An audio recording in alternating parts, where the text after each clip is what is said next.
burning mark. Lysara Rathmore had always ignored the way the shadows moved at the forest's edge, how the night itself seemed to breathe.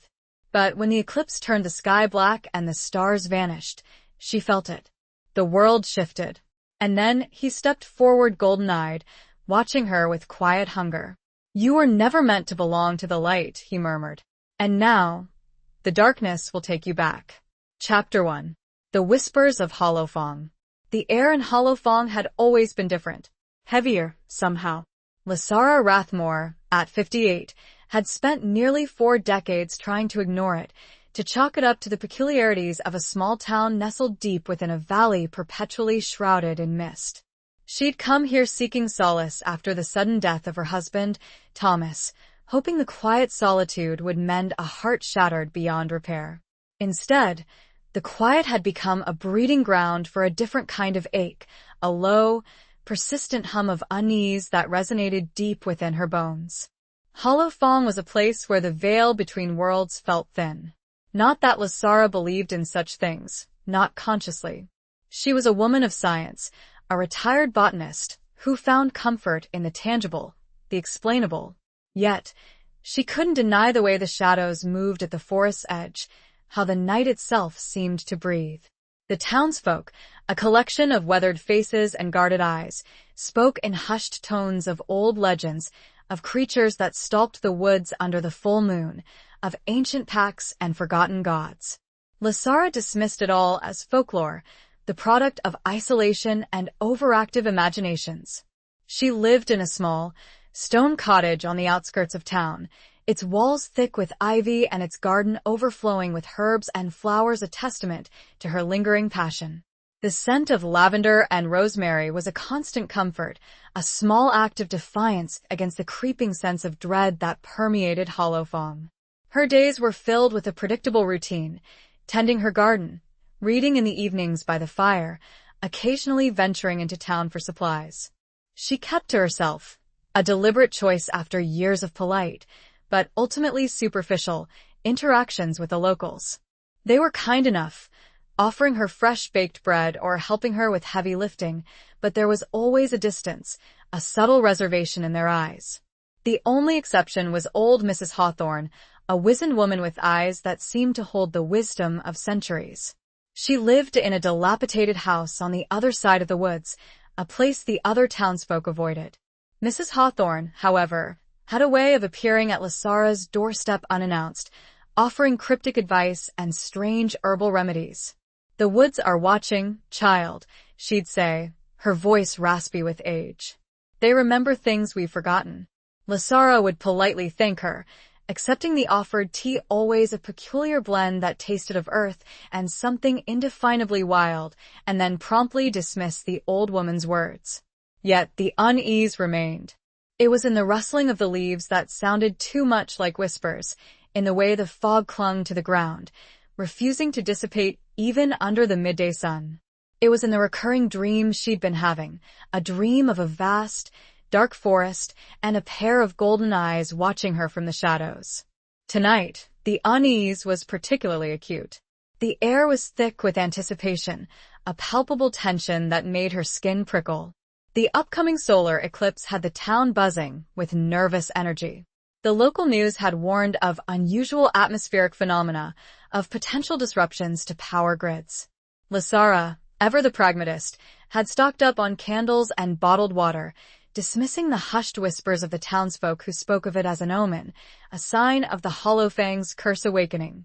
As dusk settled, painting the sky in hues of bruised purple and fiery orange, Lysara found herself drawn to her garden. The air was still, heavy with the scent of damp earth and blooming night-scented stalk. She ran a hand over the velvety petals of a moonflower, its pale beauty a stark contrast to the gathering darkness. A sudden chill ran down her spine, a feeling of being watched. She turned, scanning the edge of the woods, but saw nothing. Just the deepening shadows and the silent, watchful trees. She tried to shake off the feeling, attributing it to nerves and the impending eclipse. Yet, as she turned back to the house, a flicker of movement caught her eye. A shadow, darker than the surrounding twilight, detached itself from the trees and seemed to glide towards her. It was too large to be an animal, too fluid to be human. Lasara's breath caught in her throat, her heart pounding against her ribs like a trapped bird. She wanted to run, to scream, but her legs felt rooted to the spot. The shadow continued its advance, resolving itself into a shape that defied logic, a form that seemed to blend the human and the bestial. A low growl, deep and resonant, echoed through the stillness, a sound that vibrated in her very core. Fear, cold and paralyzing, gripped her. This was no ordinary animal. This was something other. And it was coming for her. Chapter 2. The Eclipse and the Shadowed Figure. The growl intensified, a rumble that seemed to emanate from the earth itself, shaking Lasara to her core. She squeezed her eyes shut, bracing for an impact that never came. Instead, a voice, low and strangely melodic, cut through the fear. "Don't be afraid." Her eyes snapped open. Standing before her, bathed in the eerie pre-eclipse twilight, was a man. Not a beast, not a monster, but a man. Tall, powerfully built, with shoulders that strained against the fabric of his dark, worn leather jacket. His hair was the color of midnight, falling in thick waves around a face that was both strikingly handsome and unsettlingly wild. It was his eyes, though, that held her captive. They were the color of molten gold, glowing with an unnatural intensity in the fading light. The same eyes from her dream. He was the source of the shadow, of the growl. It made no sense. Her rational mind, the part of her that clung to scientific explanations, rebelled against the impossibility of it. Yet the evidence was undeniable. He stood there, radiating an aura of power and something ancient, something that bypassed logic and spoke directly to a primal part of her being. Who are you?" She managed to whisper, her voice trembling. He took a step closer, the scent of pine needles and something musky, something animalistic, washing over her. It was both intoxicating and terrifying. "You know who I am, Lasara. You felt me in your dreams." The mention of her dreams sent a fresh wave of fear through her. How could he know? She hadn't spoken of them to anyone, not even Mrs. Hawthorne. The unease she'd felt in Hollowfong, the whispers, the shadows, it all coalesced into a chilling realization. This wasn't folklore. This was real. The eclipse began. The world around them plunged into an unnatural darkness. The last sliver of the sun vanished, swallowed by the moon, leaving only a halo of ethereal light. The stars disappeared, leaving a void of blackness above. It was a darkness that felt absolute, suffocating. And in that darkness, the man's golden eyes burned even brighter. "The eclipse," he murmured, his voice a low thrum that seemed to vibrate in the very air. "It opens the way. It breaks the barriers." Lasara didn't understand. She wanted to run, to scream, but she was rooted to the spot, caught in the magnetic pull of his gaze. He reached out, his hand hovering inches from her face. His fingers were long and strong, the nails slightly elongated, hinting at something not quite human. She flinched, but didn't pull away. "You were never meant to belong to the light," he said, his voice laced with a strange sadness. "You were stolen away, hidden. But the darkness remembers. And now, the darkness will take you back." His words echoed the cryptic pronouncements of Mrs. Hawthorne, the whispers of the townsfolk. The Hollowfang's curse. Was this it? Was this the moment the legends became reality? He lowered his hand, his gaze softening slightly. "I won't hurt you, Lasara. I promise you that. But you need to understand you're not who you think you are." What do you mean?" she asked, her voice barely a whisper. He tilted his head, a flicker of something that might have been amusement crossing his features. "You have questions. Good. That means there's still a spark of the wild in you, a spark that hasn't been completely extinguished by the life you've been forced to live." He gestured towards the woods, the darkness there seeming to pulse with a life of its own. "The answers you seek are there. But you have to be willing to embrace the shadows. To embrace me." His words were a challenge, an invitation, and a threat all rolled into one. Fear warred with a strange, unexpected pull, a sense of recognition that resonated deep within her soul. She'd spent her life running from the shadows, from the things she couldn't explain. But now, faced with this impossible reality, with this man who seemed to know her better than she knew herself, she felt a flicker of something else. Curiosity. And perhaps a sliver of hope. The total eclipse held the world in its grip. The silence was profound, broken only by the man's ragged breathing and the pounding of Lasara's heart. She looked at him, at those mesmerizing golden eyes, and knew that her life, the life she had carefully constructed in hollow foam, was about to shatter. Whether she was ready or not. The darkness was calling, and she was no longer sure she wanted to resist. A single tear, born of fear and a strange, nascent excitement, traced a path down her cheek, reflecting the last, faint glow of the eclipsed sun. He watched it fall, a flicker of what could only be described as possessiveness burning in those unsettling, beautiful eyes. Chapter 3. The Scent of Pine and Blood. The tear seemed to hang suspended in the unnatural twilight of the eclipse, a tiny prism reflecting the faint, corona light. Then, with a movement so swift it blurred, he caught it on the tip of his finger. He brought it to his lips, his golden eyes never leaving hers, and tasted it. The gesture was intimate, shocking, and utterly primal. Lasara gasped, a mixture of fear and something else, something dangerously close to arousal, surging through her. The scent of him intensified, the familiar pine and musk now laced with a sharp, metallic tang, the scent of blood. It shouldn't have been appealing, it should have repulsed her, but it triggered something deep within her, a dormant instinct that hummed with recognition. Salt, he murmured, his voice rough, his gaze still locked on hers. And sorrow. But beneath it something else. Something wild. Something mine. The possessiveness in his voice, the raw claim in his eyes, sent a shiver down her spine. She wanted to pull away, to deny the connection he was forging, but her body refused to obey. It was as if a part of her, a part she'd suppressed for decades, was awakening, responding to his presence with a force she couldn't control. I don't understand, she stammered, her voice trembling. What do you mean, mine? He lowered his hand, the faint scent of her tear lingering in the air. You will, he said. In time. But first, you need to trust me. Trust. The word felt like a mockery, a cruel joke. How could she trust a man who appeared out of nowhere, who spoke in riddles, who smelled of the wild and of blood? And yet there was something in his eyes, a depth of emotion that belied his predatory aura. A sadness, a longing, that mirrored her own. Why should I? She challenged, trying to inject some steel into her voice, to regain some semblance of control. He smiled then, a slow, wolfish smile that revealed teeth that were just a little too sharp, a little too pointed. Because you have no choice, he said softly. The eclipse has broken the seals. The old magic is stirring.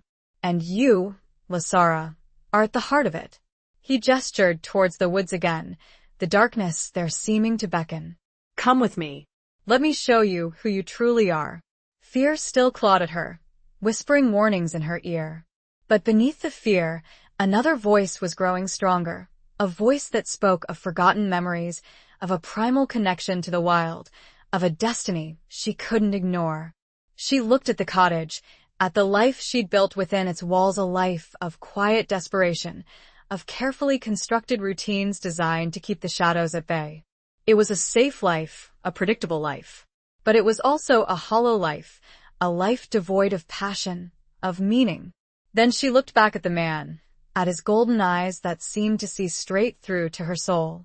He was dangerous, yes. But he was also alive. He was a force of nature, embodiment of the wildness she'd spent her life denying. And in that wildness, she sensed a truth, a promise of something more, something she'd been yearning for without even realizing it. The eclipse began to wane. A sliver of sunlight pierced through the darkness, casting long, distorted shadows across the garden. The world was slowly returning to normal, but Lasara knew that nothing would ever be the same again. She hesitated, her voice caught in her throat. The decision felt monumental, a turning point in her life. She was choosing between the known and the unknown, between safety and danger, between a hollow existence and a potentially terrifying truth. He watched her, his expression unreadable, his body tense with anticipation. He didn't pressure her, didn't try to coerce her. He simply waited, offering her a choice. And in that silence, in that moment of profound uncertainty, Lasara made her decision. "All right," she said, the word barely a whisper, but carrying the weight of a lifetime of suppressed desires, of unacknowledged longings. "I'll go with you." A flicker of something that might have been relief, or perhaps triumph, crossed his face. He extended his hand towards her, palm up, an invitation. Hesitantly, she placed her hand in his. His skin was warm, surprisingly soft despite the calluses she could feel on his palm. A jolt of energy, like a static shock, passed between them, making her gasp. He curled his fingers around hers, his grip firm but not painful. "Good," he said, his voice a low rumble. "Now, let's go. Before they come for you." Before who could come for her was the next terrifying question that clawed at her mind. Chapter 4. Echoes of a Forgotten Life. The moment her hand was enveloped in his, the world seemed to tilt. Not physically, but internally, as if the very foundations of her understanding were shifting. The scent of pine and blood intensified, but now it was accompanied by another scent, something familiar yet elusive, like a half-forgotten dream. It smelled of damp earth, of blooming heather, of the sharp, clean scent of a mountain wind. It smelled strangely like home. Who are they?" Lasara finally managed to ask, her voice still unsteady, as he led her towards the edge of the woods. The sliver of sunlight was growing, chasing away the unnatural darkness of the eclipse, but the shadows within the trees seemed to deepen, as if resisting the return of the light. He glanced back at her, his golden eyes narrowed. "The ones who stole you," he said, his voice low and laced with a simmering anger. "The ones who hid you away, who tried to erase your true nature. The hunters." Hunters. The word sent a chill down her spine, despite the fact that it made no logical sense. Hunters of what? Of her? The idea was absurd, yet the conviction in his voice, the intensity of his gaze, made it impossible to dismiss. "I don't understand," she said, stumbling slightly on a root as they entered the woods. He steadied her with a grip that was surprisingly gentle, considering his size and strength. "Why would anyone want to hunt me?" He didn't answer immediately, guiding her deeper into the trees, where the sunlight struggled to penetrate the dense canopy. The air grew cooler, the sounds of the town fading behind them, replaced by the rustling of leaves, the snapping of twigs, and the distant hoot of an owl. "Because you're powerful, Lasara," he said finally, his voice a low murmur that blended with the sounds of the forest. "More powerful than you know. And power attracts those who would seek to control it, to use it for their own ends." He stopped, turning to face her, his golden eyes searching hers in the dim light. "You have a gift, a connection to the earth, to the wild, that is rare and precious. It's a gift that has been passed down through generations, a gift that the hunters have been trying to eradicate for centuries." He reached out and gently brushed a stray strand of hair from her face, his touch sending another jolt of that strange, unsettling energy through her. "They fear you, Lasara. They fear what you represent. They fear the power you hold." His words were both terrifying and exhilarating. The idea that she, a retired botanist, a woman who had spent her life seeking solace in the quiet predictability of nature, could possess some hidden power was ludicrous. Yet the evidence was mounting. The man before her, his impossible existence, the strange connection she felt to him, the way the forest itself seemed to respond to his presence, it all pointed to a reality far beyond her comprehension. As if sensing her confusion, he continued, his voice softer now, laced with a tenderness that surprised her. "You were born here, Lasara, in Holofong, but you weren't raised here. You were taken away when you were just a baby, hidden among humans, your memories altered." Altered memories. The phrase struck a chord, a deep, resonant vibration within her. The recurring dreams, the flashes of images she couldn't quite grasp, the persistent feeling of unease that had haunted her for years, could they be more than just dreams? Could they be fragments of a forgotten life, a life she'd been robbed of? How do you know all this? She asked, her voice barely a whisper. He smiled, a sad, knowing smile. Because I was there, he said. I saw them take you. I've been searching for you ever since. He reached into his jacket and pulled out a small, silver ring. It was intricately carved with the image of a wolf howling at the moon, its eyes tiny, glittering gems that seemed to catch the faint light. This was your mother's, he said, his voice thick with emotion. She gave it to me before they took her. Lysara stared at the ring, her heart pounding in her chest. It felt familiar, strangely warm to the touch, as if it held a trace of her mother's essence. A wave of grief, sharp and unexpected, washed over her. Grief for a mother she'd never known, for a life she'd never lived. Who was my mother? She asked, her voice choked with emotion. He took her hand, his fingers gently tracing the lines on her palm. Her name was Alara, he said. And she was the most powerful woman I've ever known. A woman who will teach you everything, after I bring you to her.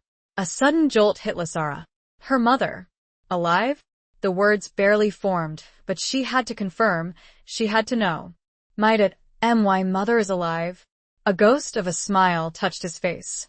Oh yes, Lysara. And she cannot wait to see you again.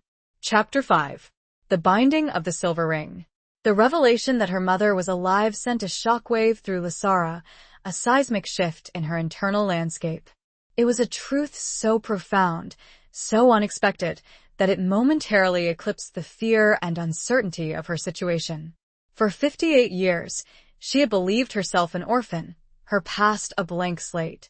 Now, that slate was being filled with a story so fantastical, so unbelievable, that it threatened to shatter her carefully constructed reality. Alive, she whispered, the word barely audible, her mind reeling. But how? Why didn't she come for me? The man she still didn't know his name sighed, his golden eyes clouding with a mixture of sadness and regret. She couldn't, he said. She was bound. By the same forces that took you away. By the hunters. He held up the silver ring, the wolf's eyes glittering in the dappled sunlight that filtered through the trees. This ring, it's more than just a keepsake. It's a link, a connection to your mother, to your heritage, to the power that flows through your veins. He took her hand again, his touch sending that familiar jolt of energy through her. May I? He asked, his voice gentle, his gaze searching hers. Lysara nodded, her throat too tight to speak. She watched as he carefully slipped the ring onto her finger. It fit perfectly, as if it had been made for her. The moment it settled on her skin, a surge of warmth spread through her, a feeling of wholeness, of belonging, that she'd never experienced before. The forest around them seemed to respond to the binding. The rustling of the leaves intensified, the air grew thick with the scent of pine and earth, and a low hum, like the chanting of voices, echoed through the trees. Lysara gasped, her senses overwhelmed. What's happening? She asked, her voice trembling. The ring is awakening your power, he said, his voice filled with awe. It's connecting you to the earth, to the ancient magic of Holofong, to your mother. He closed his eyes for a moment, as if listening to something she couldn't hear. When he opened them again, they were filled with a fierce determination. We need to go, he said. The hunters will be searching for you. They know the ring has been passed on. They know you're awakening. He started to move, pulling her gently along with him, deeper into the woods. Lysara stumbled after him, her mind still struggling to process everything that was happening. Her mother was alive. She had a hidden power. She was being hunted. It was all too much, too fast. Wait, she said, digging her heels in, forcing him to stop. I need to understand. Who are these hunters? What do they want? And what am I? He turned to face her, his expression a mixture of impatience and understanding. They are the descendants of those who betrayed our people, he said, his voice tight with anger. They hunt us, they fear us, they try to control us. They want to extinguish the magic, to keep the world in darkness. He took a deep breath, his gaze softening as he looked at her. As for what you are a descendant of the Holofong, Lasara. A line of powerful women who are connected to the earth, to the moon, to the very soul of this forest. You are a werewolf. The word hung in the air between them, heavy with implications, with a reality that defied logic and reason.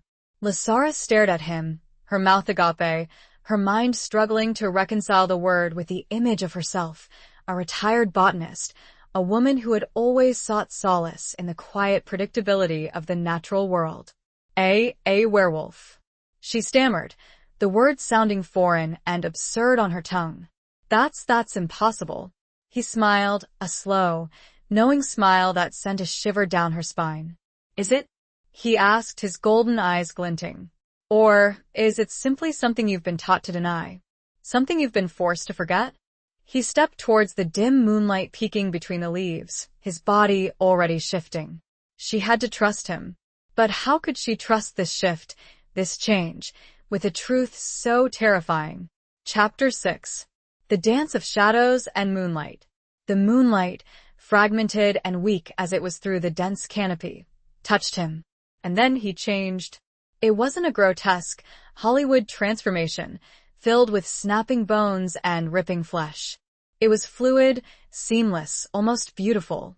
His muscles rippled and expanded beneath his skin, his bones subtly shifting, his posture changing from that of a man to something more.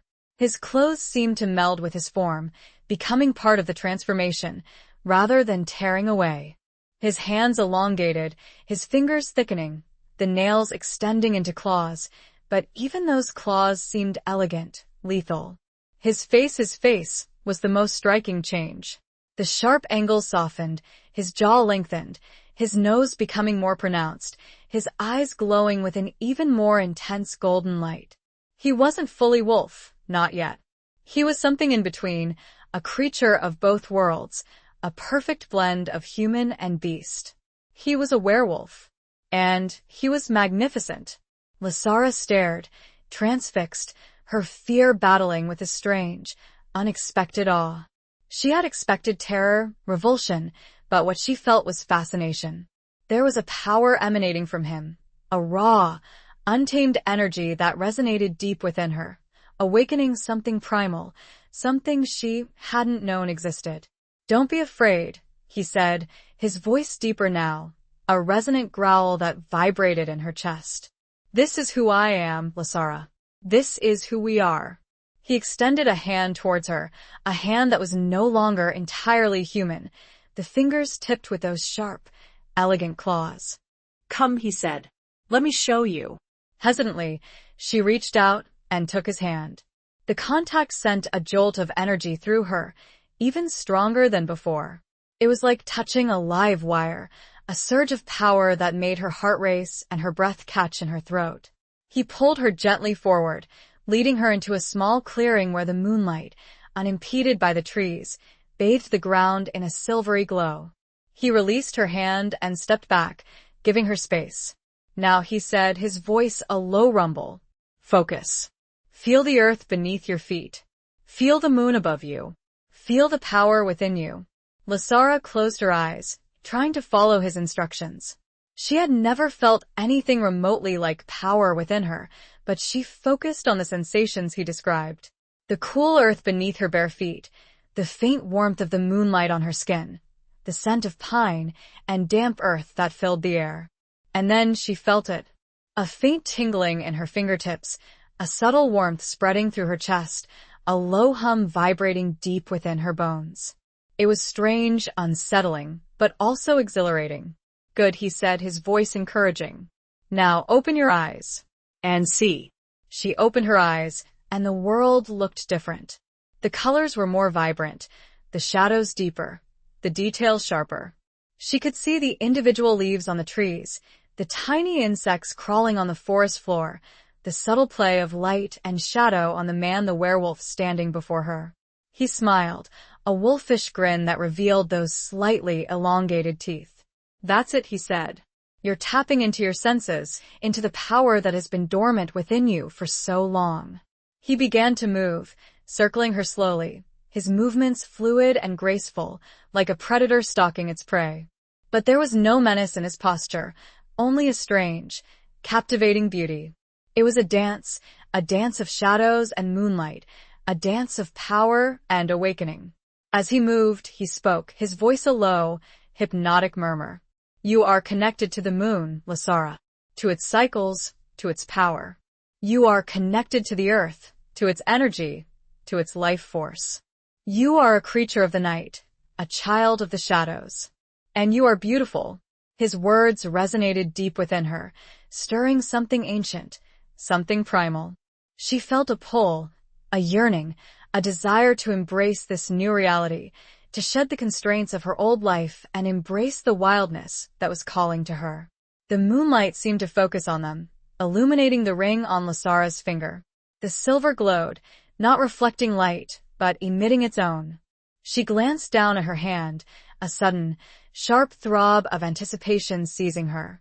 What would she look like? Chapter 7. The Howl of the Ancient Woods. The throbbing in her hand intensified, mirroring the quickening beat of her heart. The silver ring seemed to pulse with a life of its own, radiating a warmth that spread up her arm and throughout her body. Lasara stared at it, mesmerized, as the man the werewolf continued his slow, circling dance around her. It's time, Lasara, he said, his voice a low growl that seemed to vibrate in the very air. Embrace the change. Let go of your fear. Become who you were meant to be. His words were a catalyst, a trigger that unleashed something deep within her. A wave of heat, intense and overwhelming, washed over her, making her gasp. She felt her bones shift, her muscles ripple, her skin tingle with a strange, electric energy. It wasn't painful, not exactly, but it was intense, disorienting, like her body was being reshaped, remolded, transformed. She looked down at her hands, her breath catching in her throat. Her fingers were elongating, thickening, the nails extending into claws, mirroring his. Her skin seemed to shimmer, taking on a faint, silvery sheen in the moonlight. She felt a pressure in her jaw, a lengthening of her teeth, a shift in her facial structure. Fear warred with a strange, exhilarating sense of liberation. She was changing, transforming into something other. Something wild, something powerful, something she had never imagined she could be. The werewolf, she still didn't know his name, a fact that seemed increasingly absurd given the intimacy of their situation, stopped circling and stood before her, his golden eyes filled with a mixture of pride and something that looked remarkably like love. Beautiful, he murmured, his voice rough with emotion. You are magnificent. He reached out and gently touched her cheek, his clawed hand surprisingly gentle against her skin. The contact sent another jolt of energy through her, a wave of heat that made her shiver. Don't fight it, Lasara, he said. Let it happen. Let the change complete itself. She closed her eyes, surrendering to the transformation, to the power that was surging through her. She felt her body shift, her posture change, her senses heighten. She could smell the earth, the trees, the faint scent of prey in the distance. She could hear the rustling of leaves, the hooting of owls, the beating of her own heart, strong and steady. When she opened her eyes again, the world looked different. Sharper, clearer, more vibrant. She was standing on 4 legs, her body covered in a thick, silvery fur, her tail swaying gently behind her. She was a wolf. A werewolf. She looked at the man, who was now fully wolf, his fur a dark, almost black, color, his golden eyes glowing in the moonlight. He was larger than her, more powerful, but there was no threat in his posture, only a welcoming warmth. He dipped his head, a gesture of greeting, of acceptance. And then he let out a howl. It was a sound that resonated deep within her, a sound that spoke of ancient forests, of moonlit hunts, of a primal connection to the wild. It was a sound that called to something deep within her soul, awakening a longing she hadn't known existed. Instinctively, she responded. She threw back her head and howled, her voice joining his, a chorus of wildness that echoed through the ancient woods. It was a cry of liberation, of acceptance, of belonging. It was the sound of her true self, finally unleashed. The howl seemed to awaken the forest itself. The trees rustled, the wind picked up, and a chorus of answering howls echoed from the distance, a symphony of voices welcoming her home. Lasara, now in the beautiful and strong form of a wolf, felt an exhilarating rush unlike any she had ever imagined. The scent of the man, now also a wolf beside her, was pure comfort and a confirmation. This was where she belonged.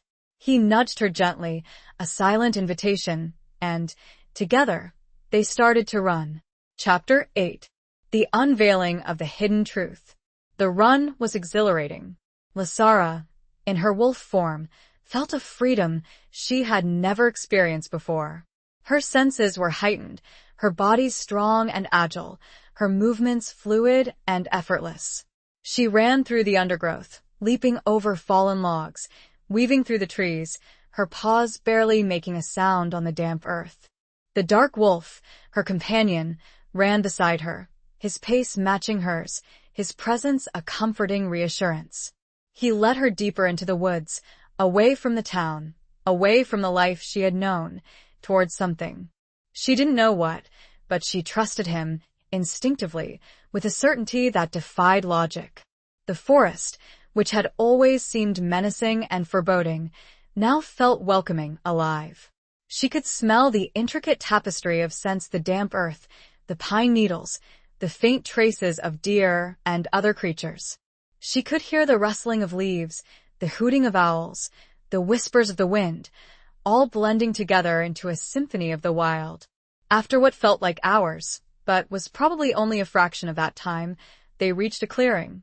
In the center of the clearing stood a small, stone cottage, similar to her own, but older, more weathered, its walls covered in moss and ivy. Smoke curled from its chimney, carrying the scent of wood smoke and something else, something herbal and familiar. The dark wolf stopped at the edge of the clearing, turning to face her. He shifted back, the transformation as fluid and seamless as before, becoming the man again, his golden eyes gleaming in the moonlight. "This is it," he said, his voice low and rough.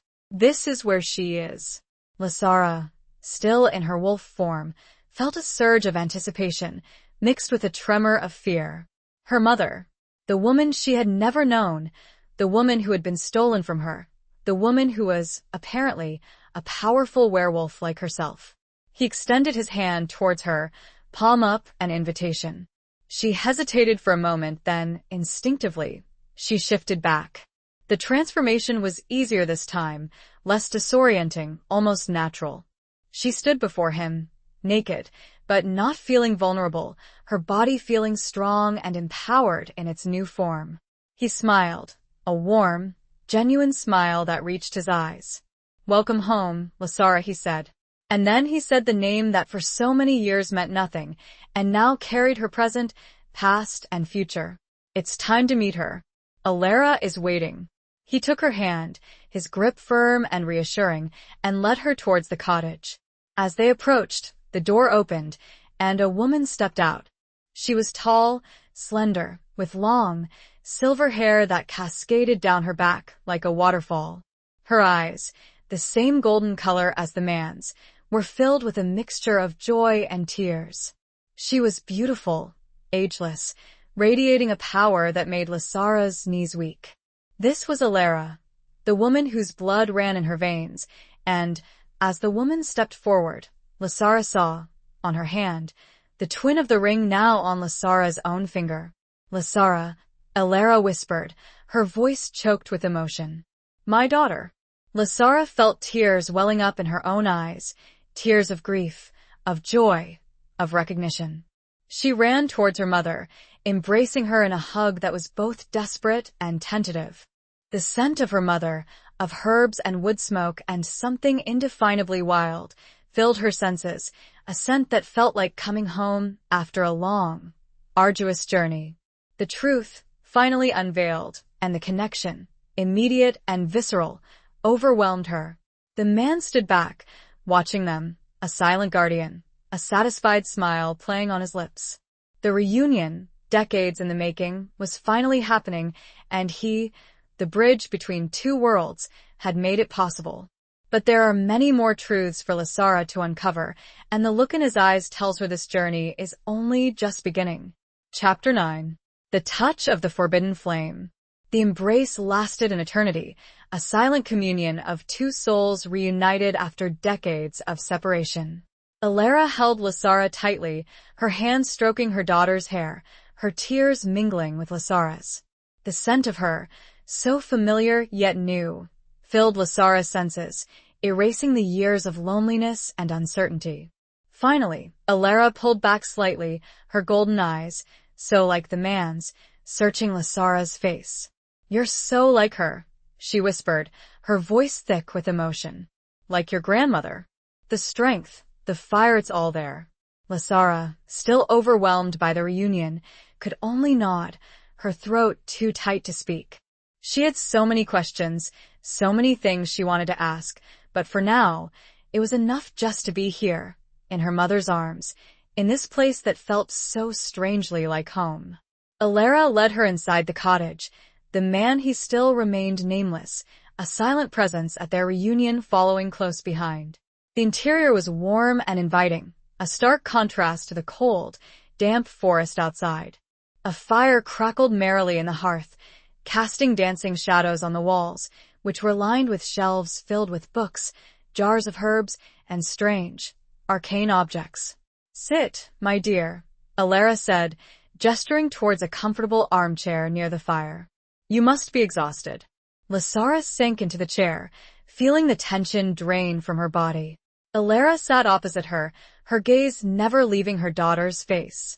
The man remained standing near the door, a silent sentinel, his golden eyes watchful. "I have so many questions," Lasara said finally, her voice still unsteady. "I don't even know where to begin." Alara smiled, a warm, reassuring smile. "We have time," she said. "All the time in the world. But first, tell me, how did you find me?" Lasara glanced at the man, a question in her eyes. He nodded slightly, giving her permission to speak. She told her mother everything about the eclipse, about the man's appearance, about the ring, about the transformation, about the hunters. Alara listened intently, her expression shifting from surprise to concern to a fierce determination. "The hunters," she murmured, her voice laced with anger. "They never give up, do they? They fear our power. They fear what they cannot control." She reached out and took Lasara's hand, her touch sending that familiar jolt of energy through her. "But you're safe now, my dear," she said. "You're home, and we will protect you." "But what is this power?" Lasara asked. "What does it mean to be a werewolf?" Alara's gaze softened. "It means many things," she said. "It means being connected to the earth, to the moon, to the wild. It means having strength, agility, senses far beyond those of ordinary humans. It means being part of a lineage, a family, that stretches back centuries." She paused, her gaze turning serious. "But it also means responsibility," she said. "Our power is a gift, but it's also a burden. We must use it wisely, to protect ourselves, to protect others, to protect the balance of nature."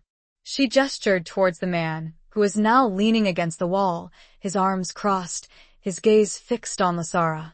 "And it means finding your mate," she said, a hint of a smile playing on her lips.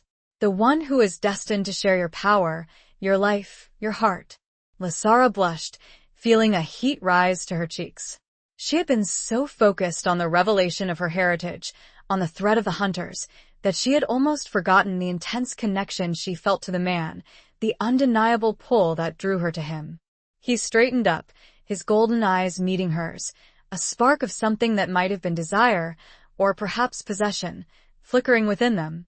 He took a step towards her, his presence filling the room. A sudden, terrifying, and exciting new emotion stirred within her, ignited by his nearness. Was this it? He stopped before her, and his hand reached for hers, not quite touching, close enough to feel the static charge. It was a promise and a question. Chapter 10. The Scars of the Past Unveiled. The air between them crackled with unspoken tension, a palpable energy that made Lasara's skin tingle.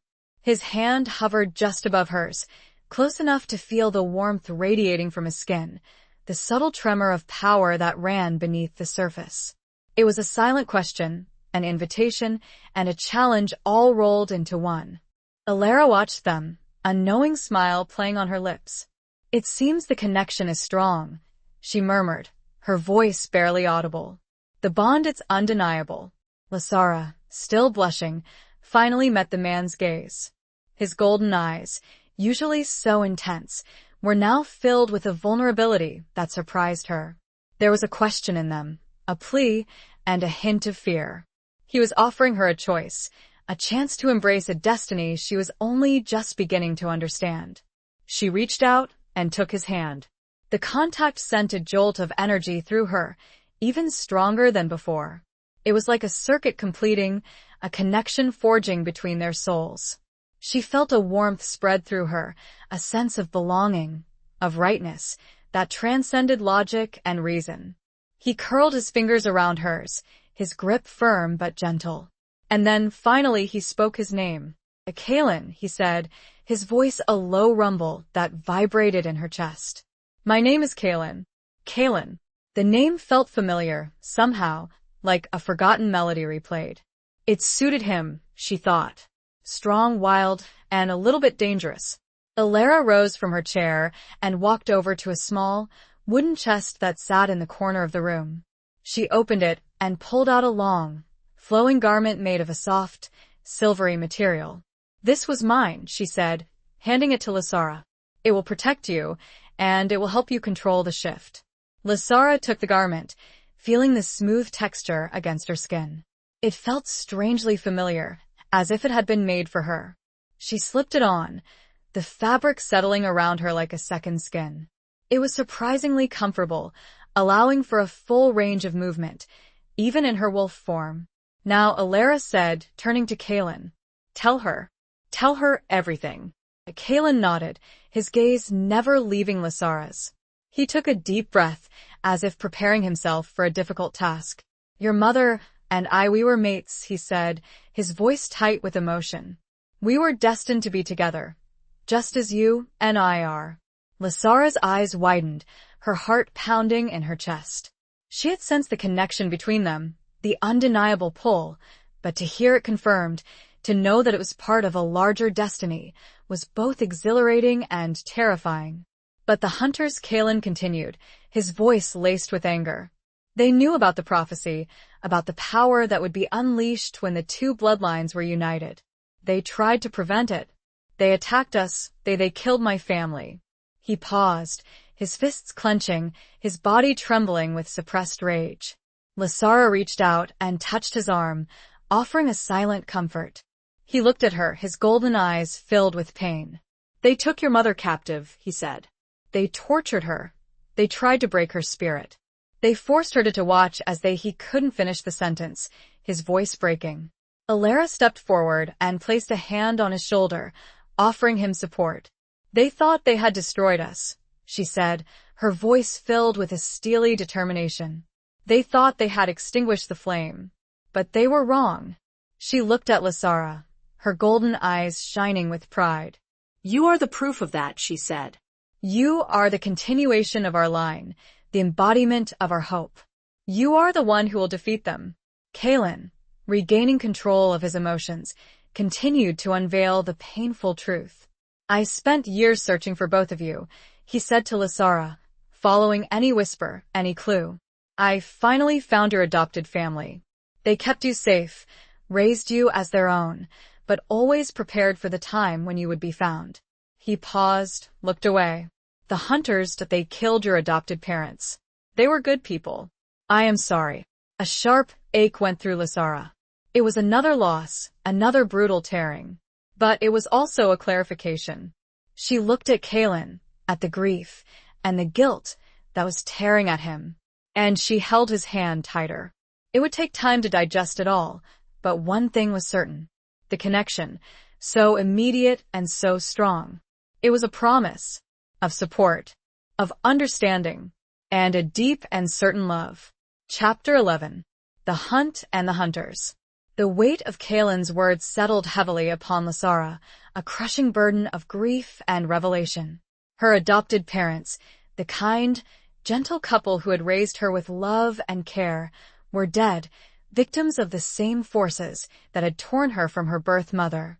Another layer of loss, another reason to fight. Alara, sensing her daughter's pain, embraced her, her arms strong and comforting. "They were brave, Lasara," she said softly. "They knew the risks and they protected you with their lives. Their sacrifice will not be forgotten." Kaelin stood silently, his gaze fixed on the floor, his body tense with guilt and remorse. He had failed to protect them, just as he had failed to protect Alara all those years ago.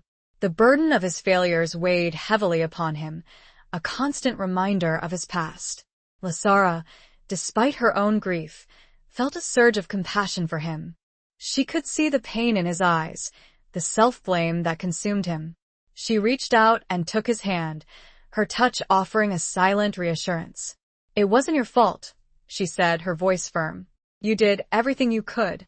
He looked at her, his golden eyes filled with a mixture of gratitude and disbelief. He had spent so long blaming himself, so long believing that he was unworthy of her, that her words were like a balm to his wounded soul. Alara, watching them, smiled sadly. "The bond between you is strong," she said. "It will help you both heal. It will give you the strength to face what is to come." She turned and walked over to the window, looking out at the darkening forest. "The hunters will be coming," she said, her voice grim. "They know Lasara is here. They know the ring has been passed on. They will not rest until they have found her." Kaelin moved to stand beside her, his body tense and alert, his senses scanning the surroundings. "We'll be ready for them," he said, his voice a low growl. "We'll protect her." Lasara, feeling a surge of determination, stepped forward. "I won't hide," she said. "I won't run. I'll fight." Her words surprised them both. Alara turned to her, her eyes filled with pride. "You are your grandmother's granddaughter," she said. "The fire it burns brightly within you." Kaelin, too, looked at her with admiration. He had expected fear, hesitation, but what he saw was courage, a fierce determination that mirrored his own. The bond between them, already strong, deepened, forging a connection that transcended words. "We need a plan," Alara said, turning back to the room. "We need to prepare." They spent the next few hours discussing their options, strategizing, preparing for the inevitable confrontation. Alara, with her knowledge of ancient magic and her years of experience fighting the hunters, took the lead. Kaelin, with his strength, his agility, and his intimate knowledge of the forest, was her right hand. Lasara, still learning to control her newfound powers, listened intently, absorbing everything they taught her. As dusk settled, painting the sky in hues of purple and blood orange, a sense of unease descended upon the cottage. The forest grew silent, the usual sounds of the night replaced by an eerie stillness. The air grew heavy, thick with anticipation. "They're here," Kaelin said, his voice a low growl, his golden eyes glowing in the dim light. He moved to the door, his body tense and ready, his senses alert for any sign of danger. Lasara, her heart pounding in her chest, stood beside him, her hand resting on the hilt of a silver dagger that Alara had given her. Alara, her face grim, stood near the fireplace, her hands glowing with a faint, ethereal light. She was channeling her magic, preparing to defend her daughter, her home, her lineage. The silence was broken by a sound, the snapping of a twig, the rustling of leaves, the faint whisper of voices.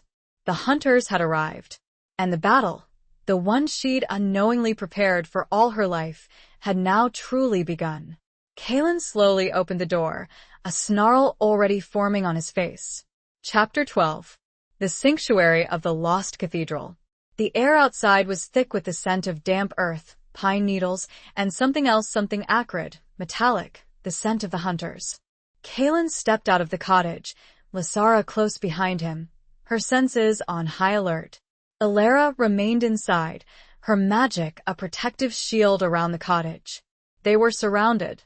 Figures emerged from the shadows, their faces obscured by masks, their bodies clad in dark, leather armor. They carried a variety of weapons, swords, bows, and strange, silver-tipped spears that glinted menacingly in the moonlight. "Give us the girl," one of the figures said, his voice harsh and grating. "And we will let you live." Kalen snarled, his body shifting, his muscles rippling beneath his skin. He was not fully wolf, but he was more than human, a terrifying blend of both. "You will not touch her," he growled, his voice a deep, resonant rumble. The hunters attacked. The clearing erupted in a chaos of movement, of sound, of violence. Kalen fought with a ferocity born of years of pent-up rage, his claws tearing through flesh and bone, his teeth sinking into throats. He was a whirlwind of destruction, protecting Lasara with every fiber of his being. Lasara, too, fought. She had never fought before, never even imagined herself capable of violence, but the instinct, the power that flowed through her veins, guided her movements. She dodged, she weaved, she struck, her silver dagger finding its mark, drawing pained cries from the hunters. The silver, she realized, was their weakness. It burned them, weakened them, disrupting their own, corrupted magic. Alara had known, had prepared her for this. But there were too many of them. They were relentless, overwhelming, pushing Kalen and Lasara back towards the cottage. One of the hunters managed to break through their defenses, lunging towards Lasara with a silver-tipped spear. Kalen saw it coming, but he was too far away. He roared in frustration, his heart seizing with fear. He wouldn't reach her in time. Suddenly, a wave of energy erupted from the cottage, knocking the hunter back, sending him sprawling to the ground. Alara stood in the doorway, her hands glowing with power, her eyes blazing with fury. "You will not touch my daughter," she cried, her voice echoing through the clearing. The hunters, momentarily stunned by Alara's display of power, hesitated. Kalen seized the opportunity, taking down 2 more of them, clearing a path towards Lasara. "We need to go," he said, his voice urgent. "We can't win this here." Alara nodded, her face grim. "The cathedral," she said. "It's our only hope." The cathedral. Lasara had heard whispers of it, legends of a hidden sanctuary, a place of ancient power, deep within the forest. A place where the hunters feared to tread. Kalen grabbed Lasara's hand, pulling her along with him, as they fled into the woods, Alara following close behind. The hunters, recovering from their initial shock, pursued them, their angry shouts echoing through the trees. The chase was relentless, a desperate race through the darkness. Kalen, with his superior speed and knowledge of the terrain, led the way, guiding them through the treacherous undergrowth, avoiding the hunters' traps. They ran for what felt like hours, their lungs burning, their muscles aching, the sounds of their pursuers always close behind. Finally, through the trees, Lasara saw a towering structure of stone, its spire reaching towards the sky, its windows glowing with a faint, ethereal light. The Lost Cathedral. They reached the entrance, a massive wooden door, intricately carved with ancient symbols. Kalen pushed it open, and they stumbled inside, collapsing onto the cold, stone floor, gasping for breath. Alara slammed the door shut, barring it with a heavy wooden beam, her magic reinforcing the ancient wards. They were safe for now. But the hunters were outside, and the sanctuary of the Lost Cathedral would only protect them for so long. They were cornered. Kalen, standing guard, felt a creeping sense of hopelessness. They had to find a way out. And there was something else, something that Kalen had been trying to ignore. The hunters hadn't come alone. There was a different presence, lurking at the edge of his senses. And he knew who it was. Chapter 13. The taste of fear and desire.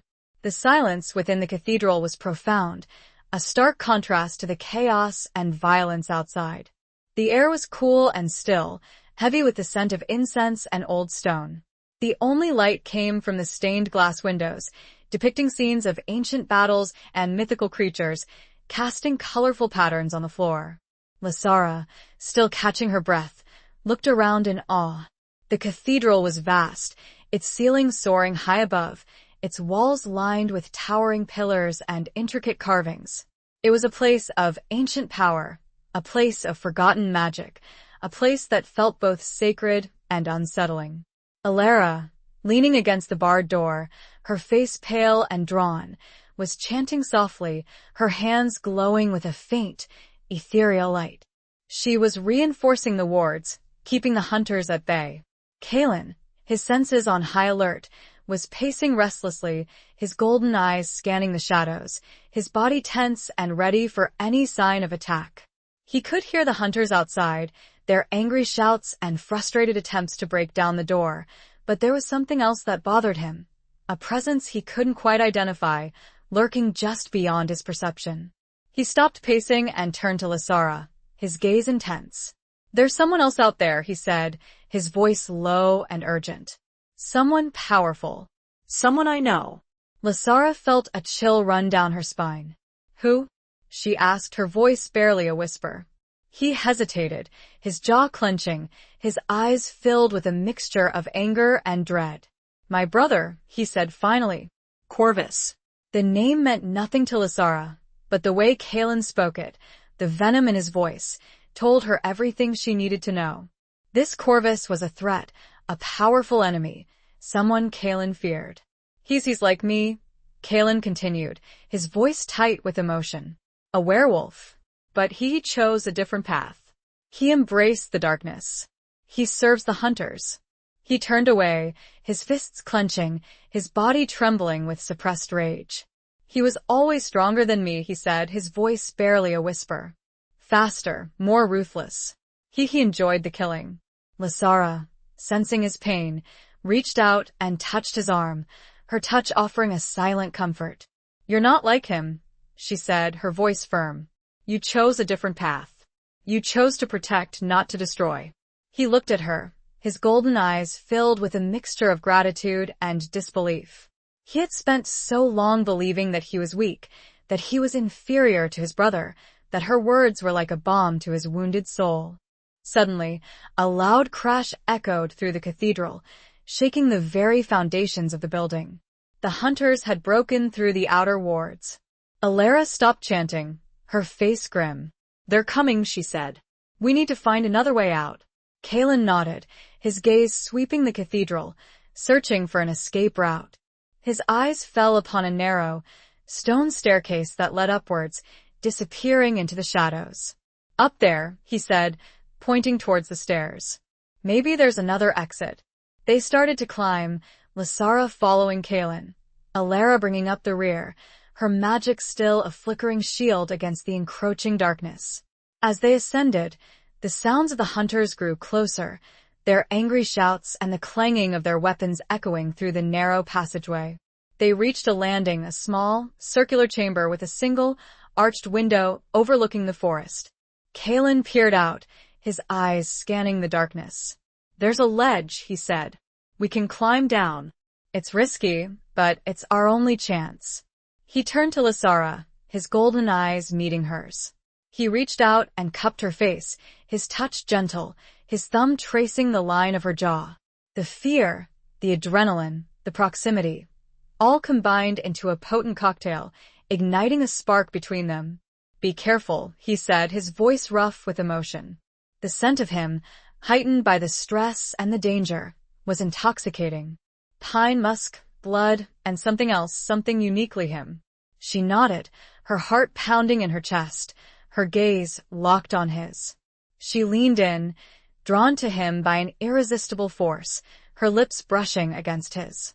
It was a brief kiss, a fleeting moment of connection, a taste of fear and desire, a promise of something more, if they survived. But would they survive? His brother lurked, and Kalen, Lasara suddenly saw, had no intention of running anymore. Chapter 14. The Whispers of the Ancient Curse. The kiss, brief as it was, sent a shockwave through both of them, a jolt of pure energy that momentarily eclipsed the fear and danger surrounding them. It was a confirmation, a silent vow, a spark of hope in the encroaching darkness. But there was no time for more. The sounds of the hunters grew closer, their angry shouts echoing up the staircase. Kalen pulled away, his golden eyes filled with a mixture of regret and determination. "We have to go," he said, his voice urgent. Now. He turned and opened the arched window, the cold night air rushing in, carrying the scent of the forest and the approaching hunters. He peered out, assessing the drop. It was a long way down, but there was a narrow ledge that ran along the outer wall of the cathedral, leading to a lower roof. It was a risky climb, but it was their only chance. He climbed out onto the ledge, his movements agile and sure, his body clinging to the rough stone. He turned back to Lasara, his hand outstretched. "Take my hand," he said. "Don't look down." Lasara, her heart pounding in her chest, took his hand. His grip was strong and reassuring, giving her the courage to step out onto the ledge. She squeezed her eyes shut for a moment, fighting back the vertigo, then opened them, focusing on Kalen, on his steady gaze, on his unwavering strength. Alara followed, her movements surprisingly agile for her age, her magic a silent shield protecting them from the elements. They began to move along the ledge, slowly, carefully, their bodies pressed against a cold stone wall, the wind whipping around them, the sounds of the hunters growing ever closer. As they moved, Lasara heard a faint whispering, a murmuring sound that seemed to emanate from the stone itself. It was an ancient language, a language she didn't understand, yet somehow she felt its meaning, its power. She glanced at Alara, who was listening intently, her eyes narrowed, her face etched with concern. "What is it?" Lasara asked, her voice barely a whisper. "The curse," Alara said, her voice grim. "The ancient curse of Holofong," she explained, her voice low and urgent, as they continued their perilous climb. "The curse," she said, "was the reason for the hunters' hatred, the reason for their relentless pursuit of the Holofong bloodline. It was a curse laid upon them centuries ago by a powerful sorceress, a woman who had been betrayed by one of their ancestors. The sorceress, in her dying breath, had cursed them to forever hunt the descendants of the one who had betrayed her, to extinguish their magic, to prevent them from ever achieving their full power. The curse, Alara said, had twisted their minds, corrupted their souls, turning them into the ruthless killers they were today. But there's a prophecy, Alara continued. A prophecy that speaks of a way to break the curse. A prophecy that speaks of you, Lasara. Lasara, her heart pounding, listened intently. She was the key, the one who could break the curse, the one who could end the centuries of violence and hatred. But how? What was she supposed to do? Before Alara could answer, a roar erupted from above. Corvus. He stood on the roof above them, his silhouette outlined against the moonlit sky, his golden eyes blazing with fury. He was larger than Kalen, more muscular, his features twisted with a cruel, predatory glee. "Brother," Kalen said, his voice a low growl, his body tensing, ready for a fight. "It ends here." Corvus laughed, a harsh, grating sound that echoed through the night. "You always were the weak one, Kalen," he said. "The sentimental fool. You should have joined me. We could have ruled this world together." He leaped down onto the ledge, landing with a thud that shook the stone beneath their feet. He was blocking their escape, standing between them and the lower roof, his claws extended, his teeth bared in a savage grin. The confrontation was inevitable, and Lasara knew, with chilling certainty, that this fight would be to the death. Chapter 15. The reflection in the shattered mirror. The narrow ledge became a stage for a battle that had been brewing for decades, a clash of brothers, a conflict between light and darkness, a fight for the future of Holofong. Corvus, fueled by the ancient curse and his own twisted ambition, lunged at Kalen, his claws slashing, his teeth bared in a savage snarl. Kalen, driven by his love for Lasara and his desire to protect her, met his brother's attack with a ferocity born of desperation. He dodged, he weaved, he parried, his own claws finding their mark, drawing blood from Corvus's flesh. The two werewolves fought with a brutal intensity, their movements a blur of fur and claws, their growls and snarls echoing through the night. The ledge, already precarious, trembled beneath their feet, threatening to crumble at any moment. Lysara, watching the battle unfold, felt a surge of fear, but also a surge of determination. She wouldn't stand idly by while Kaelin fought for her life. She had to help. She glanced at Alara, who was chanting softly, her hands glowing with a faint, ethereal light. She was maintaining the protective wards, preventing the hunters, who were now swarming the roof above, from interfering. Lysara knew that she couldn't rely on Alara's magic alone. She had to use her own power, the power that was still new and unfamiliar, but that she felt surging through her veins. She focused on the ring, on the connection to her mother, to her heritage, to the ancient magic of Holofong. She felt a warmth spread through her, a tingling sensation in her fingertips, a low hum vibrating deep within her bones. She closed her eyes, visualizing the change, the transformation into her wolf form. She felt her bones shift, her muscles ripple, her skin tingle with electric energy. It was easier this time, smoother, more controlled. She opened her eyes, and the world looked different. Sharper, clearer, more vibrant. She was standing on four legs, her body covered in a thick, silvery fur, her tail swaying gently behind her. She was a wolf, a werewolf, ready to fight. She lunged at Corvus, her teeth sinking into his leg, drawing a yelp of pain. He stumbled, momentarily losing his balance, giving Kaelin an opening. Kaelin seized the opportunity, his claws raking across Corvus's chest, drawing deep furrows in his flesh. Corvus roared in anger, turning his attention to Lysara, his eyes blazing with fury. He swiped at her, his claws tearing through her fur, drawing blood. The pain was sharp, intense, but Lysara didn't flinch. She stood her ground, her teeth bared, her eyes locked on Corvus's. The three of them, Kaelin, Corvus, and Lysara, were locked in a deadly dance, a struggle for survival on the narrow ledge, high above the ground. The wind whipped around them, the sounds of the hunters echoing from above, the ancient cathedral a silent witness to their battle. Suddenly, a section of the ledge crumbled beneath Corvus's feet. He lost his balance, flailing wildly, his claws scrabbling for purchase on the smooth stone. He slipped, falling towards the ground, his eyes wide with terror. Kaelin, seeing his brother fall, reacted instinctively. He reached out, his hand grasping Corvus's wrist, stopping his descent. Corvus dangled precariously, his body hanging over the abyss, his life literally in Kaelin's hands. He looked up at his brother, his eyes filled with a mixture of hatred and fear. Kaelin, his face a mask of conflicting emotions, held on tight, his muscles straining, his claws digging into Corvus's flesh. He could let go, he could end it all right here, he could rid himself of his brother, of the threat he posed. But he couldn't. He was deep down, incapable of deliberate cruelty, and more importantly, to kill Corvus would also destroy a fundamental piece of himself. A memory flashed. A brief, distorted vision.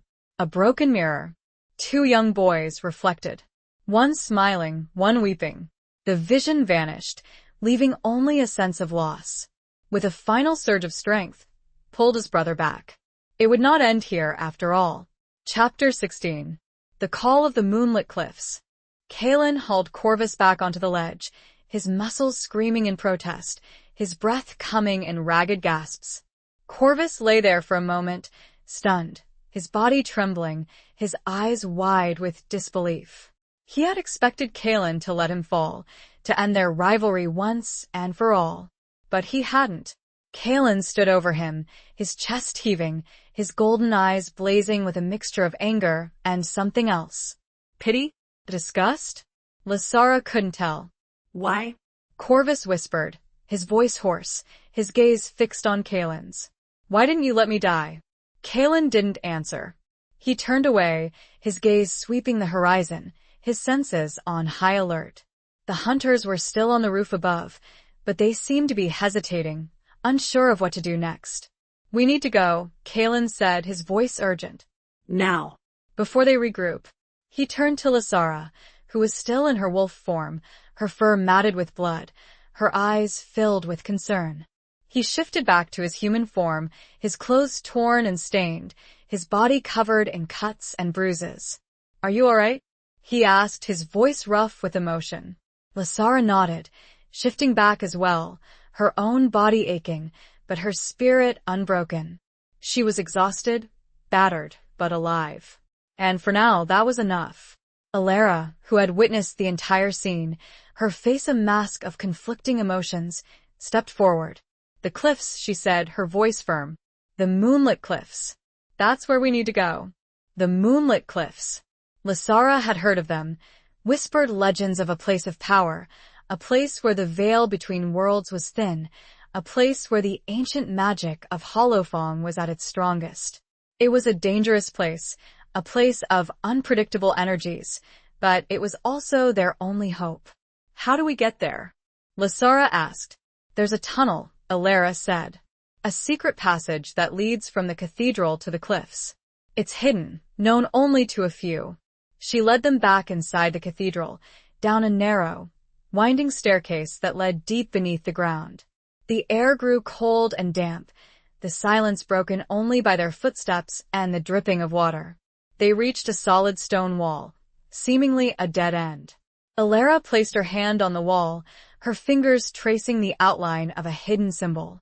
She chanted softly, her voice resonating with ancient power.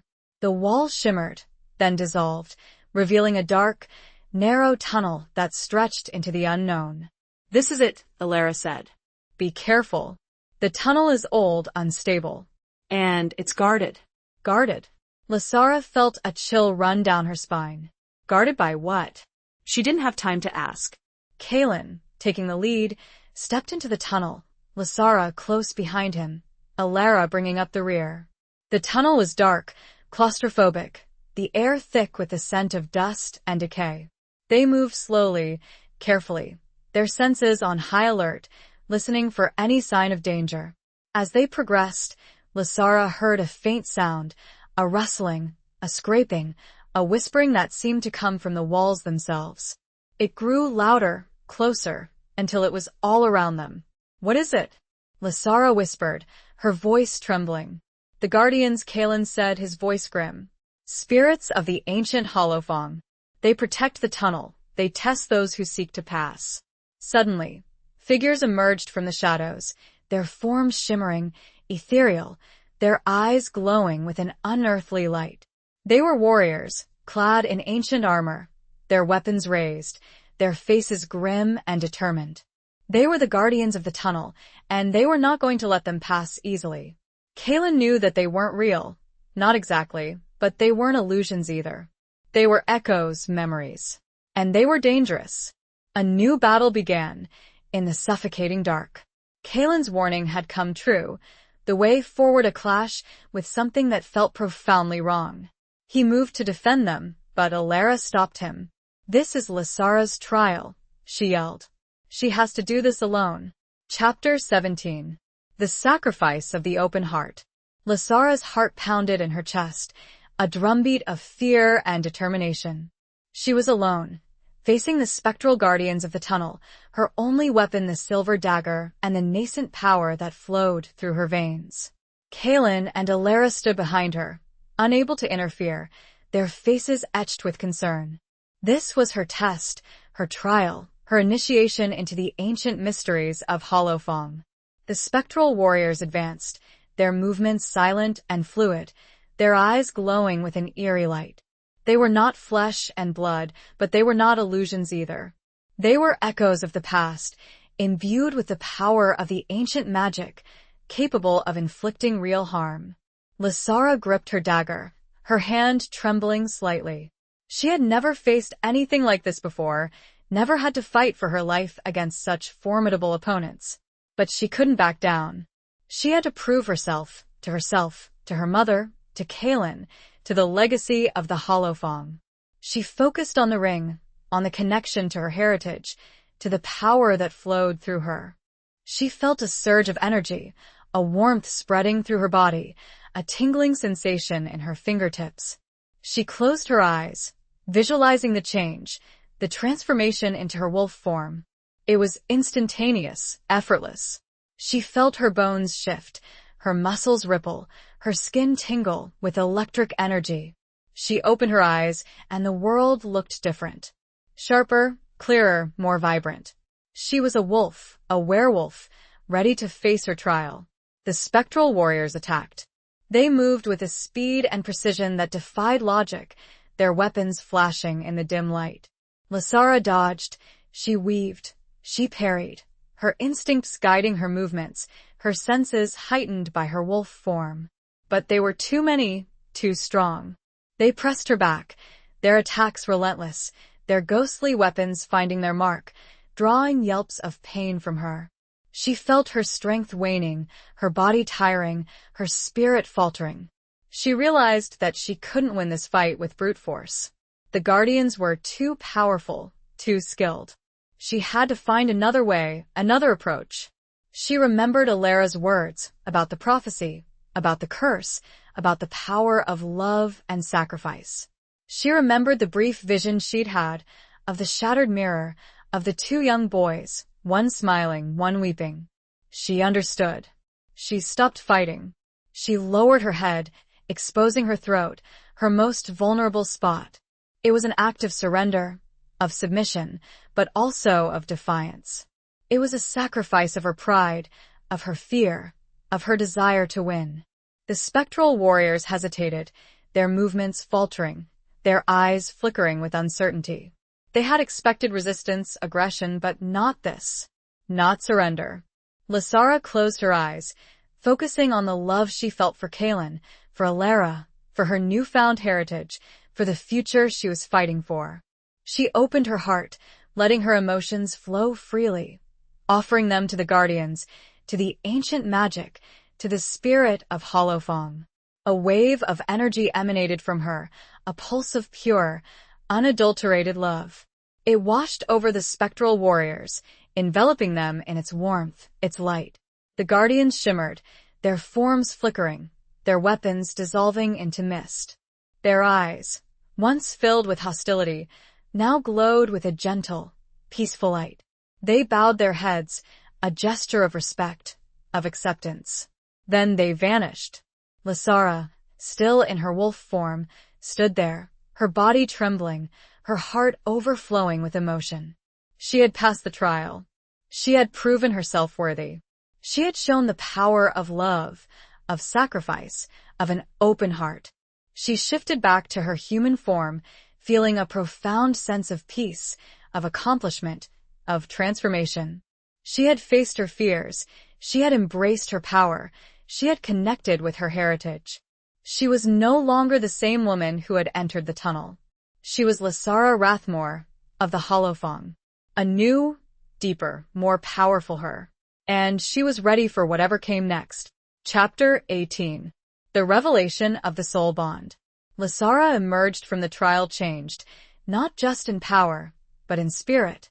The encounter with the Guardians, the act of surrender and love, had unlocked something deep within her, a connection to her heritage, to the ancient magic of Holofong that she had only glimpsed before. Kaelin and Alara rushed to her side, their faces etched with relief and awe. Kaelin embraced her, his arms strong and comforting, his scent of pine and musk a grounding presence in the aftermath of the intense experience.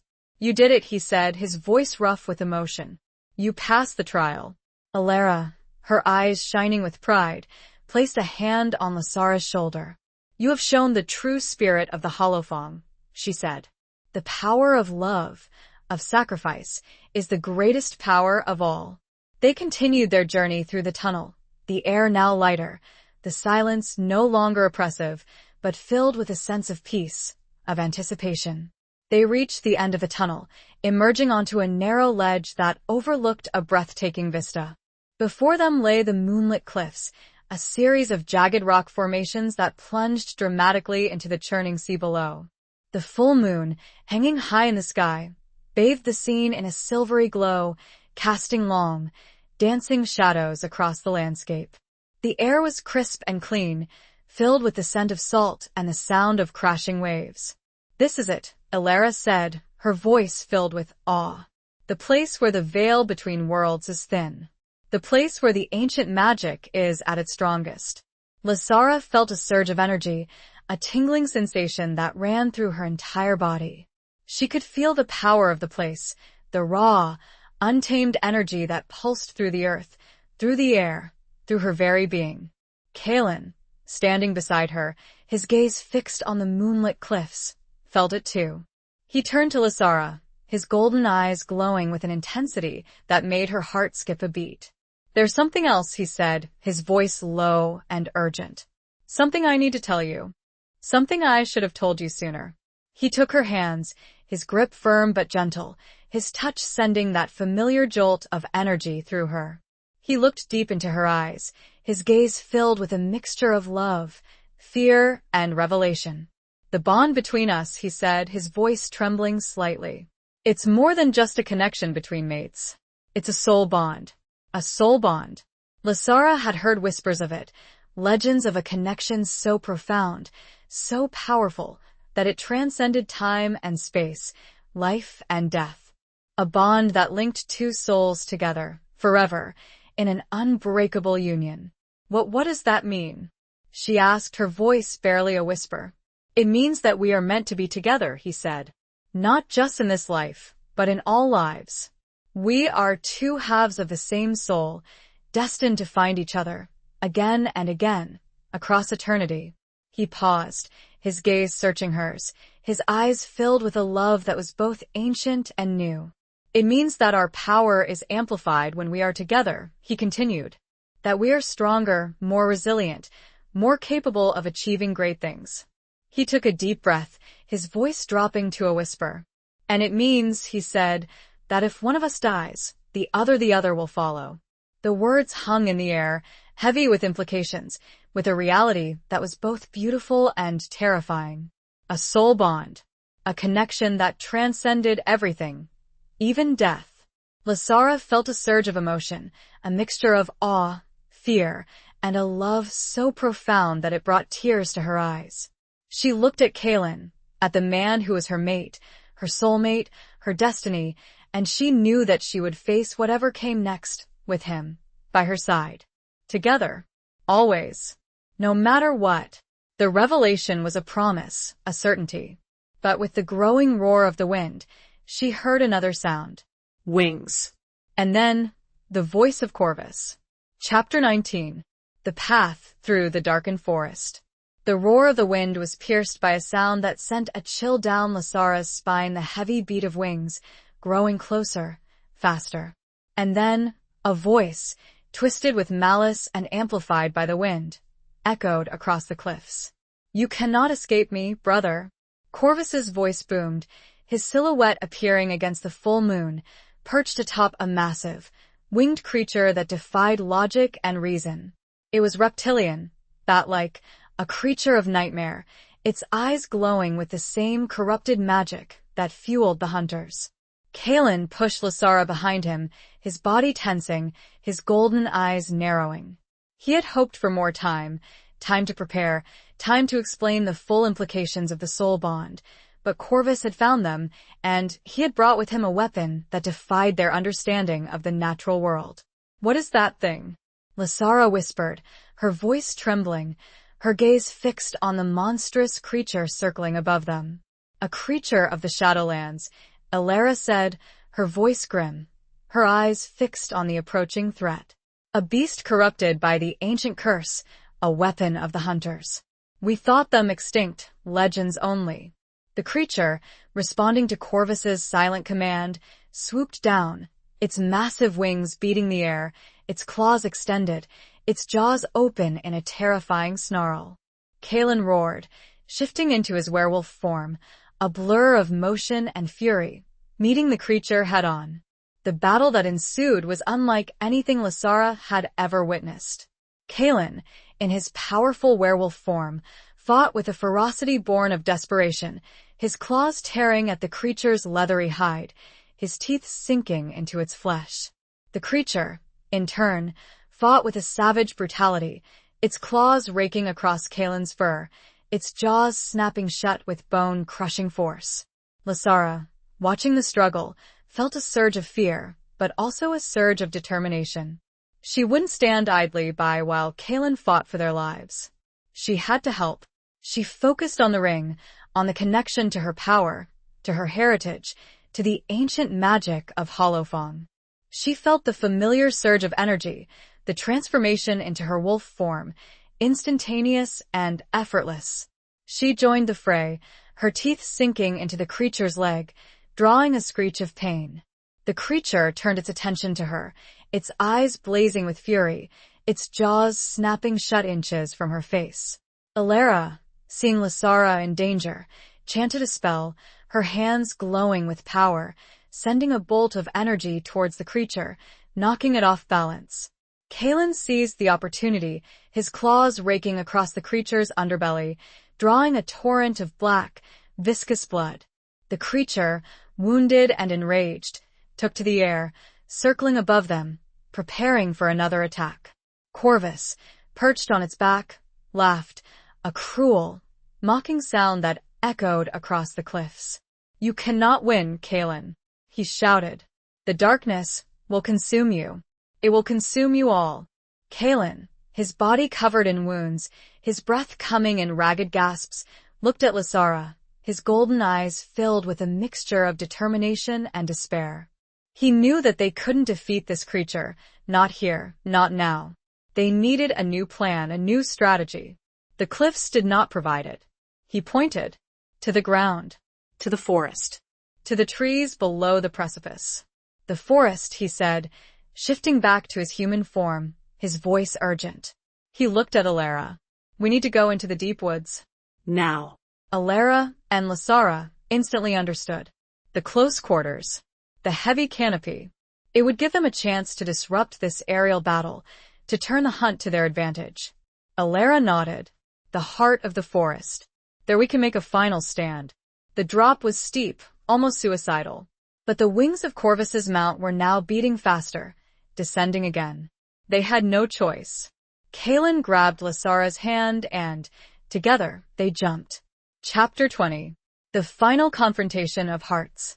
The plunge into the darkness was terrifying, a freefall that seemed to last an eternity. Lysara squeezed her eyes shut, bracing for the impact, trusting Kaelin, trusting their bond, trusting the ancient magic of Holofong to protect them. They landed in the dense undergrowth of the forest, the impact softened by the thick foliage, but still jarring, painful. Kaelin, ever protective, had shielded her with his body, taking the brunt of the fall. They scrambled to their feet, their bodies aching, their senses on high alert.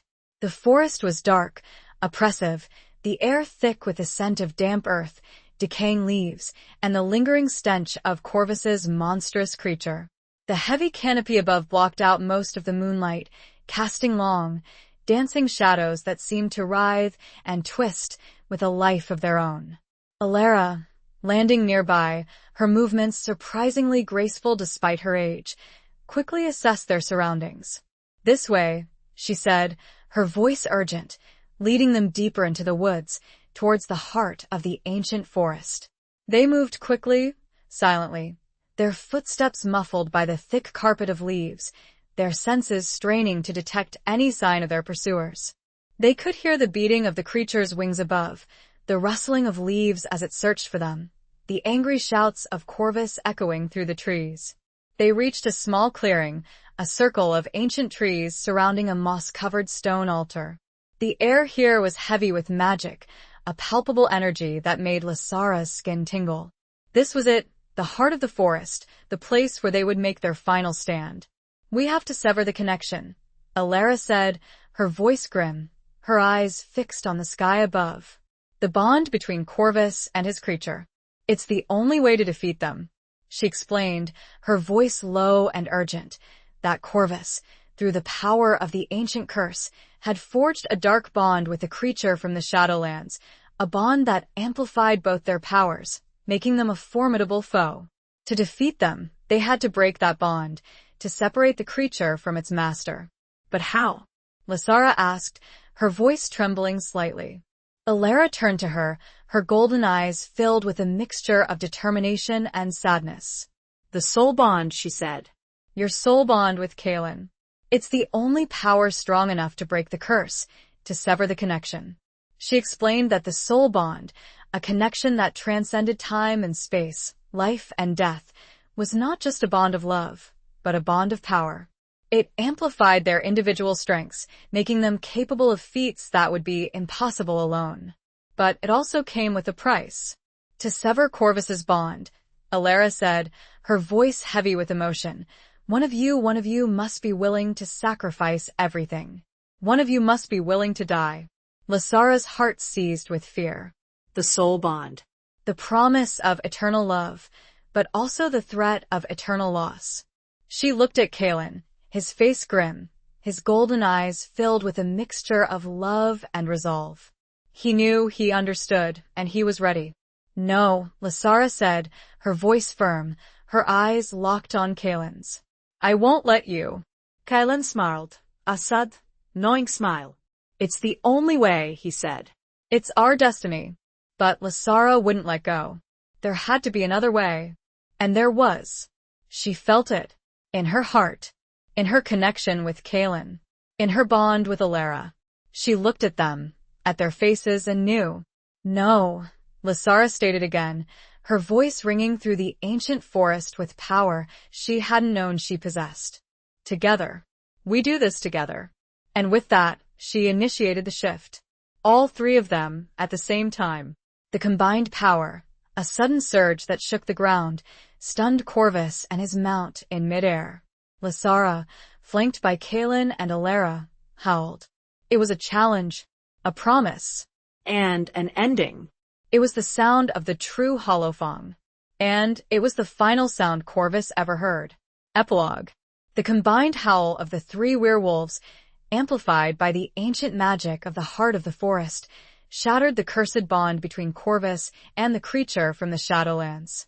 The creature, freed from its enslavement, let out a piercing shriek, a sound of pain and liberation, before dissolving into a cloud of black smoke, dissipating into the night. Corvus, stripped of his borrowed power, plummeted from the sky, landing heavily on the moss-covered altar, his body broken, his spirit crushed. He looked up at Kaelin, his eyes filled with a mixture of hatred, fear, and regret. Kaelin, still in his werewolf form, stood over his brother, his chest heaving, his golden eyes filled with a complex mix of emotions. He had won. He had saved Lysara. He had protected Alara. But the victory felt hollow, tainted by the loss of his brother, however twisted and corrupted he had become. Lysara, also in her wolf form, approached Corvus, her heart aching for the lost potential, for the brother Kaelin had never truly had. She nuzzled him gently, a gesture of compassion, of forgiveness, of understanding. Corvus, his life ebbing away, looked at Lysara, a flicker of something that might have been gratitude, or perhaps acceptance, crossing his face. Then his eyes closed and he was gone. The three werewolves shifted back to their human forms, their bodies exhausted, their spirits drained, but their hearts filled with a profound sense of peace, of accomplishment, of closure. The ancient curse of holophong had been broken, the threat of the hunters extinguished, the balance of nature restored. In the years that followed, Lysara and Kaelin rebuilt holophong, transforming it from a place of fear and shadows into a sanctuary of peace and magic. They honored the memory of those who had been lost. They embraced their heritage. They taught the younger generation the ways of the holophong, the power of love, of sacrifice, of connection to the earth, to the moon, to the wild. Alara, her strength restored, became a wise elder, a guide and mentor to the community, her knowledge of ancient magic and her years of experience invaluable to the rebuilding efforts.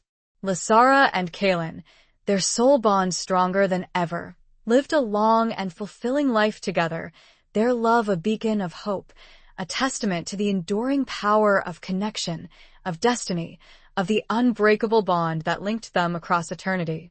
They had children and grandchildren, all carrying the legacy of the holophong, all embracing the power and the responsibility that came with it. The moonlit cliffs, once a place of danger and uncertainty, became a sacred site, a place of pilgrimage, a reminder of the final battle, of the sacrifice that had been made, of the love that had triumphed over darkness.